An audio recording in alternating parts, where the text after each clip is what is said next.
Lo tau berita itu nggak? Yang kemarin, duit gue diuji semua, gue harus gimana? Ya, gue dengar kok. Lo harus tenang dulu nih. Jangan bikin keputusan karena panik. Tapi kalau semua hilang gimana? Tabungan gue dari awal kerja di situ. Memang harus tenang dulu. Kalau mereka kredibel, mereka akan transparansi kok mengenai ini semua. Dan paling penting, lo harus amanin akun lo dulu.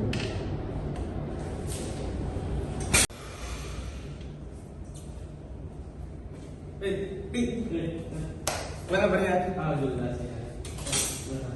Dengar-dengar beritanya habis dibobol gitu ya? Ya. Nah, aku coba analisis teknisnya. Nah, ternyata ini bukan hack biasa. Nah, ada indikasi dari orang dalam. Atau bisa jadi itu memang sistemnya itu dari dulu udah jelek. Kira-kira gimana? Berarti itu nggak murni kecelakaan. Nah, tapi belum tentu itu. Makanya kita tuh jangan langsung menyebarkan ke publik. Nah, sekiranya kalau kita bocorkan ke publik malah jadi kacau. Nah, kita dipikir secara akal dingin dulu. Gimana? Lo harus ingat, dunia kripto itu high risk, tapi yang lebih penting itu etika dan transparansi dari pihak exchange. Lu tahu nggak orang-orang itu pada panik semua? Mereka pada kehilangan puluhan juta, termasuk gua. Lu enak udah keluar duluan, nggak gua. Gua kemarin tuh udah melihat berita itu. Nah, lu tuh harus segera keluar jika ingin selamat. Gua kemarin harus segera keluar. Ini kan bukan cuma soal selamat. Ini ada tanggung jawab dari exchange seharusnya. Kalau kayak gini terus, industri bakal makin kacau. Ya, gua tahu tentang perusahaan exchange, industri exchange. Mereka itu selalu menutup-nutupi kesalahan-kesalahan mereka. Jadinya lu harus berhati-hati. Cek, bentar. Kalau gitu aku nggak setuju pendapatmu, Bud. Kalau gitu kalau semuanya aku jadi egois, pentingin diri sendiri ya, industri ini bakal jadi kacau. Di dunia itu harus realistis, apalagi di dunia kripto. Itu keras banget, bro. Tapi egois sama realistis itu beda jauh ya. Kalau memang mereka itu ada bukti dari kelalaian sistem atau memang dari mereka sendiri yang lalai, ya mereka mau menyebarkan ketransparansinya mereka. Nah, bukti transparannya itu menjadi perlindungan ke investor-investor lain, gitu. Nah, gue setuju nih sama dia. Kalau kita diam terus ini, kita sama saja kayak normalisasikan hal yang salah. Mungkin pendapat kalian berdua ini ada benarnya juga.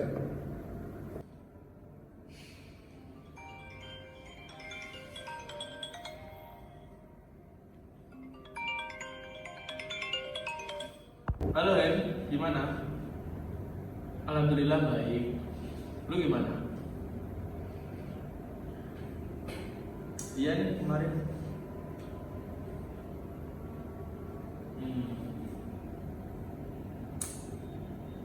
Oke. Kita ketemu di tempat biasanya ya. Oke. Gue pamit dulu nih. Oh iya. Duluan ya. Bye lah.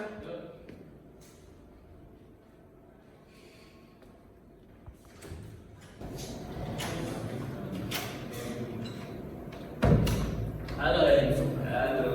Gimana kabarnya? Halo. Duduk ya. Duduk. Jadi gimana? Kamu ada info masalah pembobolan kamu nggak? Jadi gini.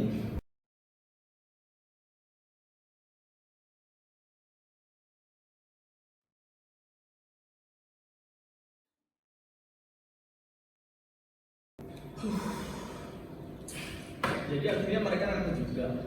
Dan yang hilang besar-besaran. Tapi yang dibalikin cuma sebagian. Itu pun nggak tahu kapan. Aku juga sempat baca laporan mereka ya. Ternyata yang disebarkan itu cuma sedikit, masih banyak yang ditutupin. Padahal masyarakat itu punya hak buat mengetahui seberapa parah kasus ini. Nah itu, harusnya mereka jujur dari sekarang. Kalau enggak, makin banyak orang yang dirugikan. Bener nih. Nah, ingat makanya teknologi itu cuma alat. Yang bikin hancurnya semua itu adalah manusia yang tidak beretika. Exactly. Oke. Dunia kripto penuh peluang, tapi juga penuh dengan bahaya. Banyak yang terjebak ingin cepat kaya, namun lupa akan satu hal. yakni etika yang harus dijaga. Dari kejadian ini kita bisa belajar satu hal, integritas bukan tentang keuntungan, tapi soal keberanian untuk jujur. Pada akhirnya, secanggih apapun teknologi, tanpa adanya kepercayaan, maka hanya akan sebuah menjadi jebakan.